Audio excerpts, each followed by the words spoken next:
Nice meaning. Let's get started today. We gonna talk about mediocrity is meaningful. The average case of living an average life. Something that we all dream about.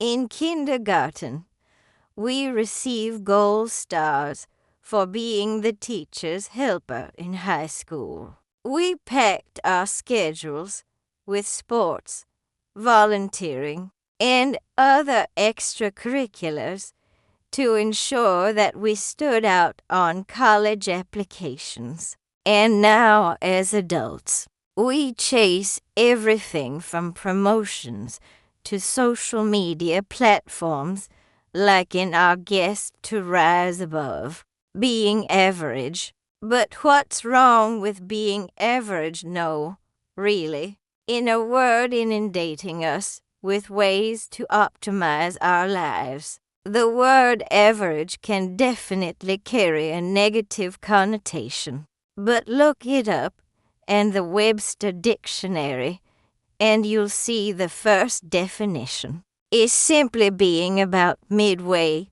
between extremes. Though perhaps it is the dictionary's second definition that incites feeling of insecurity, not out of the ordinary, common, regardless of your age. It's natural to feel inadequate when headlines about 30 sometimes changing the world are everywhere. But despite what many people think, you have to reinvent the wheel to live full of happiness and purpose. In fact, we'd say that it can be a whole lot more fulfilling not to. It is perfectly acceptable to be someone who doesn't change the world, but instead quietly make their corner of it more compassionate. Licensed psychiatrist once wrote in an inspiring piece of psychology book. They inspired me to dive deep into why an average life can still be magnificent. 1. And how this concept can help you to find peace with your purpose, family and friends, and everyday people. It can be a big workload regardless of its scope. What being average does and doesn't mean. The average American owes more than 100,000 in household debt.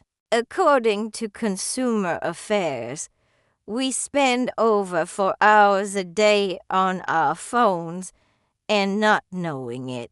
If you're looking purely at stats like these, understandable why you may not want to embody the average, but am offering a different perspective on the concept. The idea that your impact on others and your value to the world can be exceptional, even if you don't involve hitting high societal benchmarks.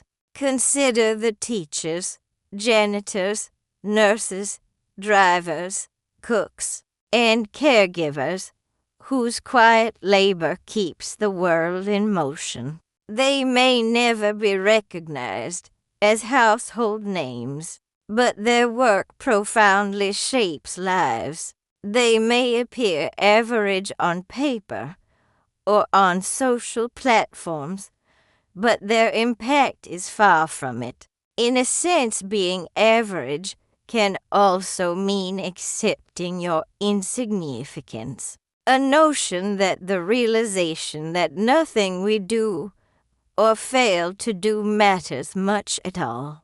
As I explained, why that's a good thing, always put God first before others. We subjected to endless cultural reinforcement of the idea that a meaningful life involves doing something extraordinary, putting a dent in the universe. Adding, what cosmic insignificance therapy does, though, is recalibrate the yardstick with which you measure what you pour into life.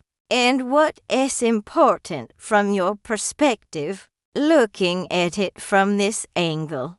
Being average can mean liberating yourself from both the exceptions of others and the comparison trap.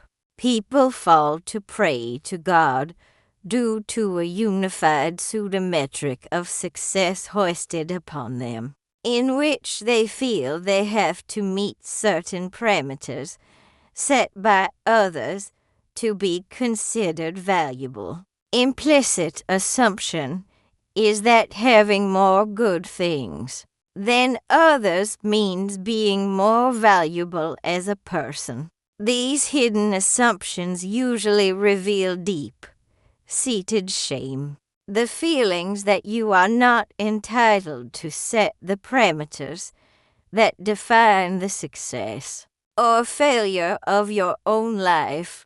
Now that we've explored what an average life can look like, let's touch on what it doesn't involve. It doesn't mean that nothing you do matters from your viewpoint. And it doesn't mean giving up on your goals and dreams and passions, pursuing what you love, enhancing your skills, striving for your dreams life, however that may look, are all worthy endeavors. And when you accept that you may not be the next famous person, as well understand that even exceptional people like very rich people like these are possible mediocre in certain areas of their lives. You're free to focus on other things, like living the way that feels best to you and God, because most celebrities are probably just as clueless about life as the people who gawk at them and follow their every move. We're all, for the most part, pretty average and awesome people. It's the extremes that get all of the publicity, and we all kind of intuitively know this, but we rarely think or talk about it. The vast majority of us will anything, and that's okay. It's important to release yourself from the inclination to overachieve, easier said than done, as opposed to high performance who focus on the journey as well as your goals. Happy with your accomplishments, and remember to laugh it as good for the soul and the world. Thank you for watching.